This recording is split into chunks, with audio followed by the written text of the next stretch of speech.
Looks like we're approaching the end of our time, so I had a couple of people I wanted to bring up to give a couple of brief closing remarks. Is Colt DeMorris still here?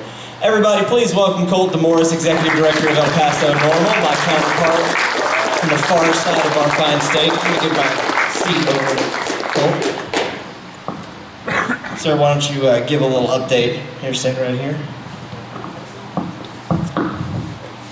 First off, I want to say thank you guys for having me out. A little update out of El Paso for the veterans that were at the Senate hearing: Arthur, Ramona, Mr. Looney, and Kate.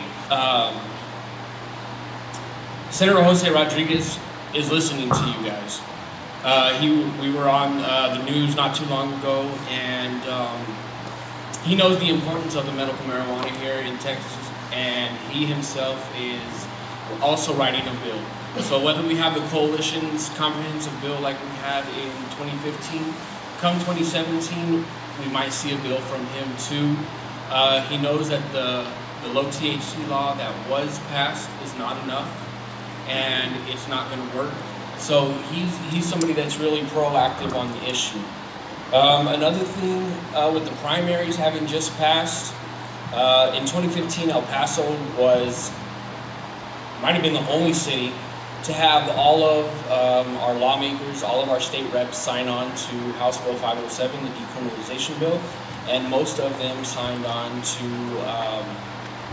3785, I believe it was, the medical bill. We lost Marissa Marquez. She stopped. She was the one that filed the medical bill last time, and we gained Nina Ortega. She's also for it. I don't know how much. I haven't had a chance to sit down with her yet, but she's also for it and willing to work with us. So still, El Paso still has its full support coming in for marijuana law reform. Let's see what else. Actually, we do have one other thing. Joe Moody he does have a contestant coming up in November. In the November election, he will be ran against a Republican. El Paso is very liberal, so he's not expected to pass, but he's not taking it as a light task either. He's taking it as an opponent, and he's fighting hard because he's still fighting for decriminalization in Texas. He's a very staunch believer and one of the most hardest working representatives that we have in Texas to date on that issue. You know, he's still fighting. He was out at South by Southwest a couple weeks ago.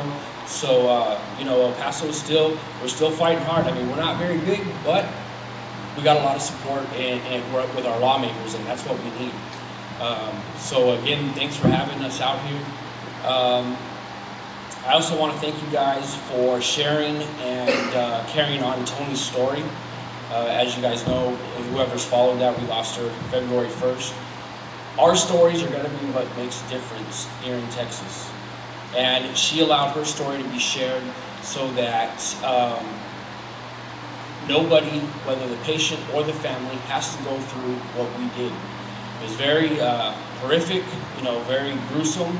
And, you know, now's the time that we have to stop asking our lawmakers, because in 2015 we were nice and we asked them nicely, and look at what it got us. We still have patients suffering today, and we have patients dying.